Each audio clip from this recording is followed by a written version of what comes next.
Hello student, let us continue with our chapter. Last lecture में हमने high court के बारे में देखा था। In this lecture we see the jurisdiction of the high court. High court के powers क्या है और उसके फंक्शंस क्या है। The power and the functions of the high court can be divided into following three jurisdictions: original jurisdiction, appellate jurisdiction and administrative jurisdiction. Now original jurisdiction में under the original jurisdiction, the High Court is empowered to issue directions, orders, or writs, including writs in the nature of habeas corpus to any person, authority, and any government in case of violation of fundamental rights of citizens. Citizens के किसी भी fundamental rights अगर violate होता है तो high court को right है। High Court has the authority in the cases related to companies, marriage, divorce and alimony. High court को ये भी अथॉरिटी है कि जो भी केसेस कंपनीज रिलेटेड होगा, मैरिज रिलेटेड होगा, डाइवर्सी रिलेटेड होगा या एलिमोनी रिलेटेड होगा तो हाई कोर्ट को अथॉरिटी है। The cases of contempt of court, land revenue and its reimbursement, land reforms and returns can also be carried out in the High Court. Contempt of court होगा, land revenue और उसका कोई reimbursement होगा, land reforms होगा, उसके related जो भी होगा वो हाई कोर्ट में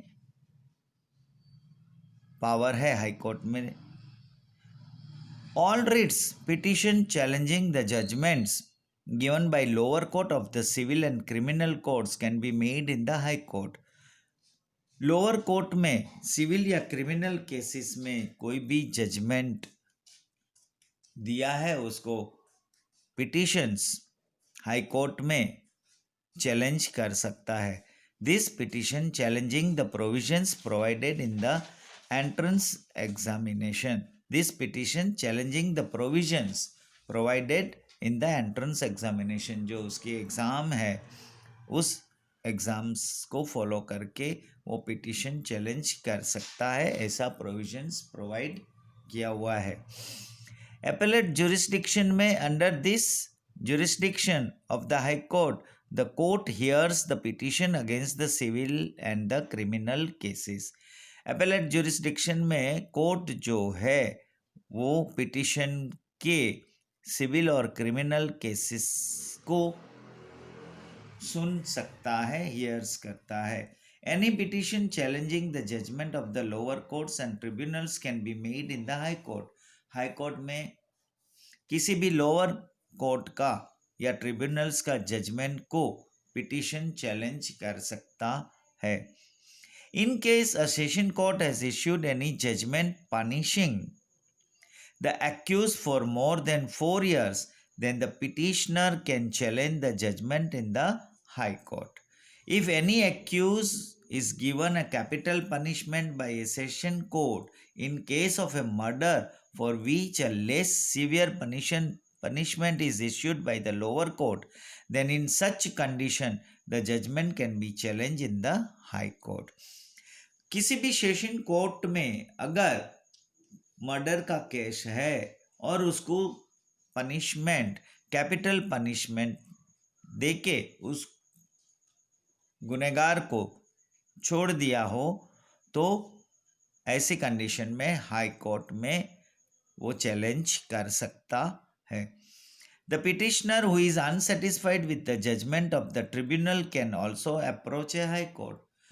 जो भी पिटिशनर ट्रिब्यूनल के जजमेंट से अनसेटिस्फाइड हो तो वो भी हाई कोर्ट में अप्रोच कर सकता है।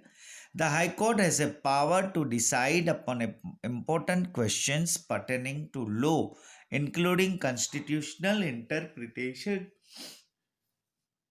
हाई कोर्ट के पास पावर है जो भी important questions है pertaining to law, including constitutional interpretation, वो डिसाइड कर सकता है।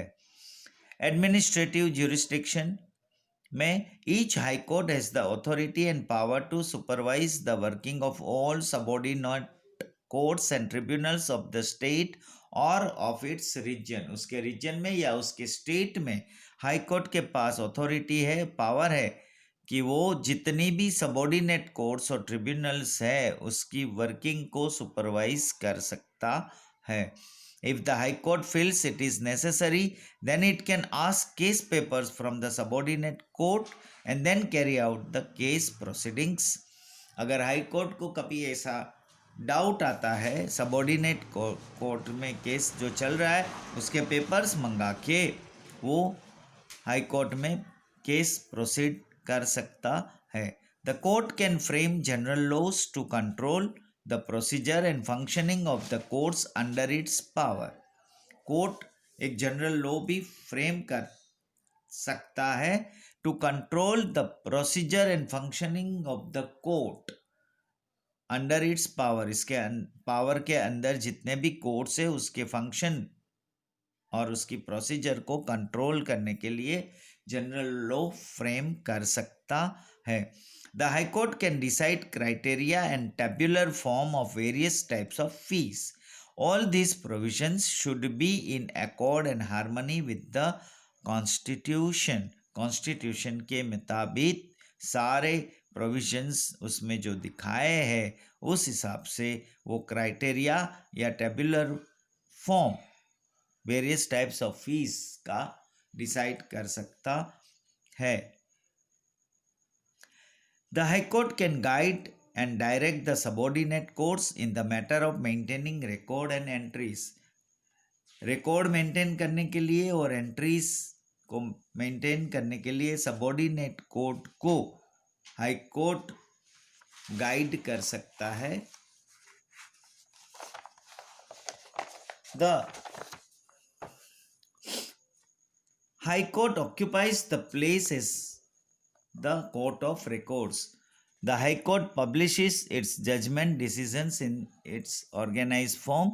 These judgment and decisions are binding and final, for they can use this court's decision and judgments as reference while taking decisions on various cases in future. Future में अगर किसी भी इसी तरह का कोई भी केसेस आएगा तो हाई कोर्ट ने जो भी या सुप्रीम कोर्ट ने जो भी डिसीजंस दिया है जजमेंट दिया है उसको रिफर कर सकता है. The lawyers use this published judgment and decisions as citation while pleading their cases. अपने केसेस को प्लीड करने के लिए ये सारे जजमेंट और डिसीजंस को जो पब्लिश हुआ है उसको लॉयर्स यूज कर सकता है. The court has a power to punish for contempt of court. The High Court of Gujarat is located on the Sarkhej Gandhinagar Highway 16 Ahmedabad. Gujarat state जैसे हमने देखा कि हाई कोर्ट हर स्टेट में एक होता है तो हमारा पूरा गुजरात स्टेट का जो हाई कोर्ट है वो अहमदाबाद में सरखेज गांधीनगर हाईवे पे है. सबॉर्डिनेट कोर्ट्स जो है under the guidance and supervision of the high court के अंडर पावर में ये सारी सबॉर्डिनेट कोर्ट्स हैं. There are district taluka courts.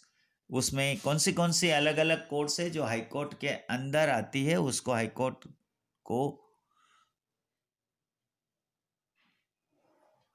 के अंदर उसको अथॉरिटी है पावर है. Fast track court, POTA courts, tribunals and certain special courts. Each state is divided into an administrative unit called district consisting of a civil court, criminal court and revenue court. और ये सारी जो courts है subordinate courts है जो high court के power के under आता है ये सारी कोर्ट हाई कोर्ट को रिपोर्ट करना होता है. So here we stop our today's lecture. Next lecture will see the district जज, उसके क्वालिफिकेशंस, लोक अदालत और जुडिशरी क्यों इंडिपेंडेंस है उसके बारे में देखेंगे. Thank you.